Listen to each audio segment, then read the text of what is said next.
तो दोस्तों फाइनली हमने आपके लिए क्लास 12 का 4.3 एनसीईआरटी मैथमेटिक्स क्लास 12 का ये एनसीईआरटी मैथमेटिक्स है, मैंने वीडियो लेकर आया है। इसके पहले मैंने 4.1 2 सब दिया है, आप सब देख लीजिए। 2 का भी है, दूसरे चैप्टर का, तीसरे चैप्टर का, सबका मैंने वीडियो बना रखा है। सबका लिंक वीडियो के डिस्क्रिप्शन में या चैनल पर आप प्लेलिस्ट बना हुआ है, उसमें जाकर देख लीजिए। इस वीडियो को बनाने का मेन तात्पर्य है कि कुछ बच्चे इसे नोट्स नहीं बनाते हैं और बहुत चंद समय में वो जो है अपना रिवाइज करना चाहते हैं मैथमेटिक्स को, तो इस वीडियो के द्वारा वो नोट्स भी बना सकते हैं, रिवाइज भी कर सकते हैं। तो चलिए वीडियो शुरू करते हैं। ये 4.3 है।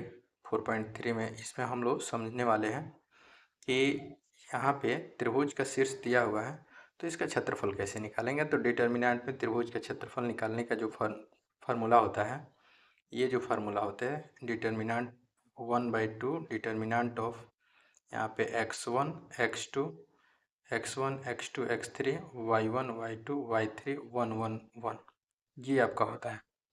ठीक है, और ये डिटर्मिनेंट निकालने का आपको x1 का मान यहाँ पे क्वेश्चन नंबर, ये आपका x1 है, ये x1 है, x2 है, x3 है, सब भर दीजिए। और ये आपका y1 है, ये y2 है, ये y3 है, भर देना है।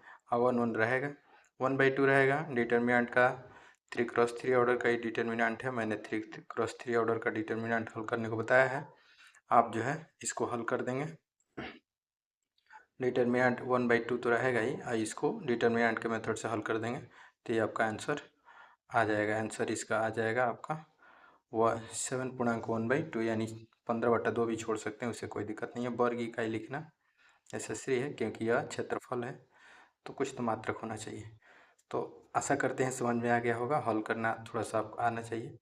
इसी तरह से क्वेश्चन नंबर इसमें जो है दूसरा है, क्वेश्चन नंबर दूसरा भी है, क्वेश्चन नंबर तीसरा भी है। तो क्वेश्चन नंबर दूसरा और तीसरा का भी मैंने वीडियो यहाँ पे सॉल्व कर दिया है। क्वेश्चन नंबर दूसरा भी देख लीजिए।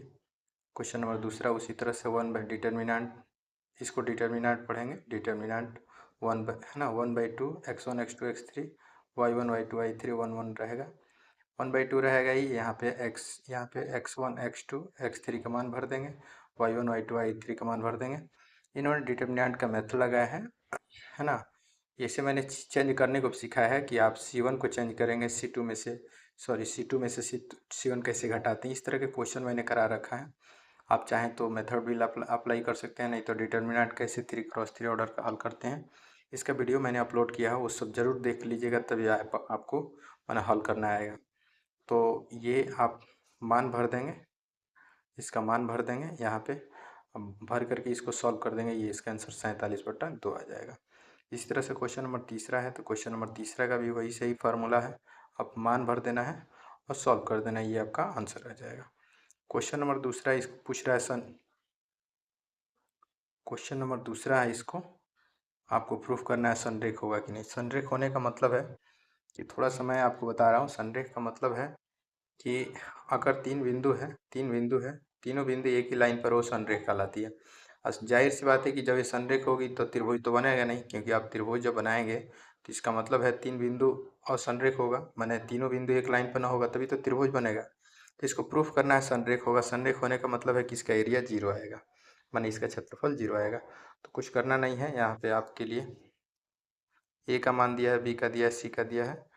करना क्या है, 1/2 डिटर्मिनेंट ऑफ, ये फार्मूला अप्लाई कर देना है, ये आपका फार्मूला अप्लाई कर देना है फार्मूला। और यहाँ पे x1 का मान a है, x2 का मान b है, x3 का मान c है, y1 का भी मान है, y2 का है, y3 का भी है, सबका मान यहाँ भर देना है। डिटर्मिनेंट ऑफ 1 1 रहेगा ही।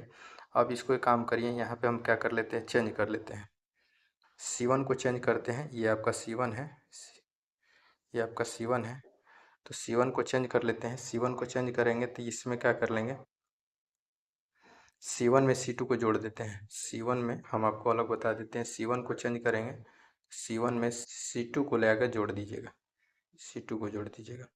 तो जब जोड़ देंगे, तो जब इसको जोड़ेंगे तो ये C1 है, ये आपका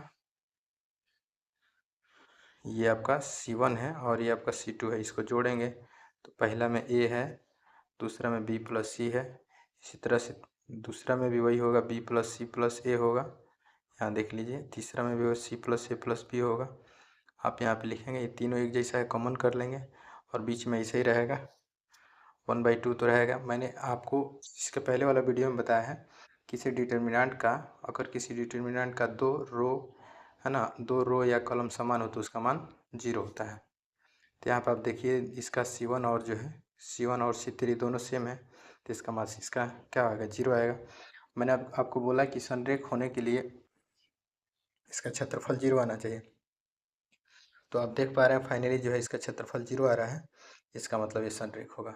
आशा करते हैं आपको समझ में आ गया होगा। किसी तरह की दिक्कत है तो कमेंट करिएगा। चैनल पर पहली बार चैनल को सब्सक्राइब कर लीजिएगा, बेल आइकन प्रेस कर लीजिएगा। हम ऐसे ही वीडियो लेकर आते रहते हैं। फिर मिलते हैं अगले वीडियो में, तब तक के लिए धन्यवाद।